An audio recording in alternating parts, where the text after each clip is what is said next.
Guys, ഇതാണ് നമ്മളുടെ വിഷുവിൻ്റെ സദ്യ. ചെറിയ സദ്യയാണ് കേട്ടോ ഉണ്ടാക്കി വെച്ചിട്ടുള്ളത്.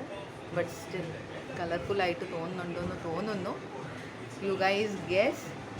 ഇതൊക്കെയാണ്. ദാ അവിടെ ബോളി ഇരിക്കുന്നു, പരിപ്പുണ്ട്, അവിയലുണ്ട്. ഇത് മമ്മി മെയ്ഡ് സ്പെഷ്യൽ വിഷു കട്ടയാണ്, തൃശ്ശൂർ സ്റ്റൈലിൽ.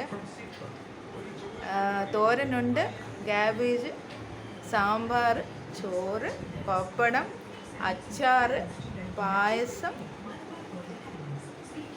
വിഷു കട്ട ഈ പറയുന്ന ജാഗ്രിയുടെ എന്താ പറയുക സിറപ്പ് അത് വെച്ചാണ് കഴിക്കേണ്ടത്. ട്രിവാൻഡ്രക്കാർക്ക് അറിയില്ല, തൃശ്ശൂരാണ് ഇത് സ്പെഷ്യൽ. സോ ഇതാണ് നമ്മുടെ ചെറിയൊരു വിഷു സദ്യ ഒരുക്കിയിരിക്കുന്നത്. All by just me. അതാണ് ഇമ്പോർട്ടൻറ്റ്. വിഷു കട്ട ഒഴിച്ച് ബാക്കി എല്ലാം ഞാൻ മാത്രം ഉണ്ടാക്കിയത്.